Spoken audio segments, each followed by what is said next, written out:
And so, your first full build, I thought it was the Hot Wheels build, but you were saying it was the Adrenaline earlier. Yeah, it was a 2013 Outlander 1000 that we did up. It's kind of it was a trial and error thing. Before I got into the Can-Ams, I had a ton of Polaris machines, had 7 or 8 of them, and just thought, geez, there's so many cool things you can do with these, and thought we'd get into it and try it out, and yeah, here we are today, building almost finished an X3 here. So Yeah. So, okay, let's talk about your Hot Wheels build. Um, when you started the concept of that bike, did you have, a basic framework you wanted to work with, or, sponsors, or just tell me how that all started? well, we had pretty good success with the adrenaline build. We hit a couple magazines with that machine, got on a couple front covers, and decided, well, we're gonna really go for it on the Hot Wheels build. We picked up lots of great sponsors on it, and my whole goal with these builds is to take them over the top. And I mean, I'm a details kind of guy. I like stuff looking sharp, and I like putting all sorts of crazy colors together. So I was talking with Adam at Quad Shops, and I told him I wanted to build one of these windowed cases, and that was kind of one of the highlights on that build. And it was trial and error. I wrecked 3 cases in the process trying to figure it out and to get it right. But yeah, it was a really fun build. We tried out a lot of new techniques with powder on that build. Custom snorkel system. I mean, that snorkel system was built 4 or 5 times before we got it right. But I'm pretty meticulous with these things. Not really satisfied with something half-assed. So I like to try to take it over the top and make something that looks awesome. Yeah. No, that's awesome. So let's go through a list of the parts that you had on the build. What lift were you running in that one? It looks like a 6 inch. That was a Super ATV 6-inch lift. And we had oh heavens, we had some traction wheels on it, and we had Boss nitrous system, Demon axles. Oh boy, there's all sorts of different things on that machine. We of course we had the Quad Shop Customs RevX clutch, STM secondary.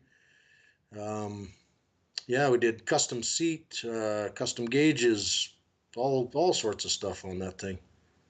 The windowed clutch, we did LED lit window on it, and we had dual RJWC exhaust. That was when they first released their Mud Edition series. Mile marker, dual 3500 mile marker winches on it. So one front and rear then? Yeah, we put them front and back. Yeah. Okay. And so other than the frame itself, is there any metal pieces that you haven't touched and put your powder, your personality into on that bike? Not really. I mean, if I was to do the Hot Wheels again, I would have done a custom wrap on it. But yeah, other than the frame, pretty much everything was done on it. Yeah. Hmm, crazy. No, that was an awesome build for sure. And Yeah, so, that one ended up going down to a fellow on Air Force Base down in North Dakota. okay. So I was Hmm. going to talk about that in a bit when you were selling it, but it went on the cover of ATV or ATV and Side by Side Illustrated. It did. Yeah. So was that something you had to reach out to them, or? Well, I've got some pretty good contacts in the media world now.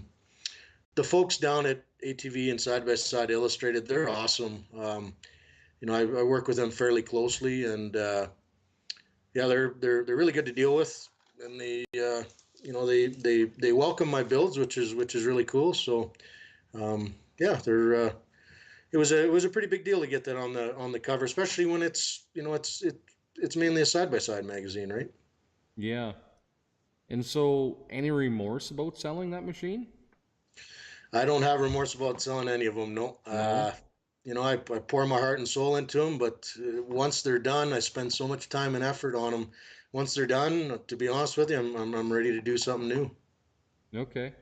And so, is this bike, was it for you a trailer queen, or did you go and beat the hell out of it too? Well, no, we took it up in the hills and we put it through its paces. I only put about 500 kilometers on my machines. The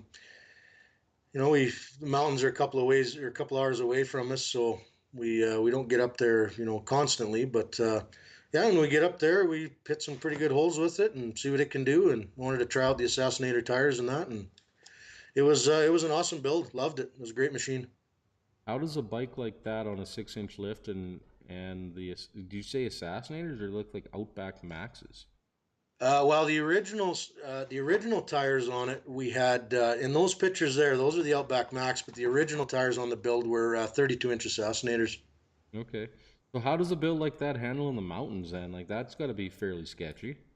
Actually, the 6-inch lift it handled pretty good. I ended up having some issues with the lift, but as far as the handling and how it felt, of course, the mountains can get pretty sketchy. But I actually quite liked the feel of the 6-inch lift. It was wide, it was long. It sat up pretty tall, but yeah, I actually quite liked it. And so how many times did you burp that nitrous button? Oh, we put a few tanks through it. So we were talking about earlier, it's time to sell it. I know you ask high quality dollar for these machines because they're a work of art. Yes. How much effort did it take to sell it? And it went to a military base in North Dakota. You're saying so. Just talk about that. Well, generally, I mean, of course, there is a good season and a not so good season for selling machines, but I don't have too much trouble selling them. I post them internationally, I post them all over the place, and around here, uh, where I'm at here, there's not a huge market for big fancy machines, but you start reaching out into the international market, and they're they're fairly easy to sell. So I think that one. I think I had it on the market for about 2 weeks, and a young fellow from North Dakota contacted me, and we weren't too sure about getting the thing imported into the states. But what ended up happening was he drove 12 hours one way and met me on this side of the Canadian border, and we got all the paperwork done up, and away she went. Hmm.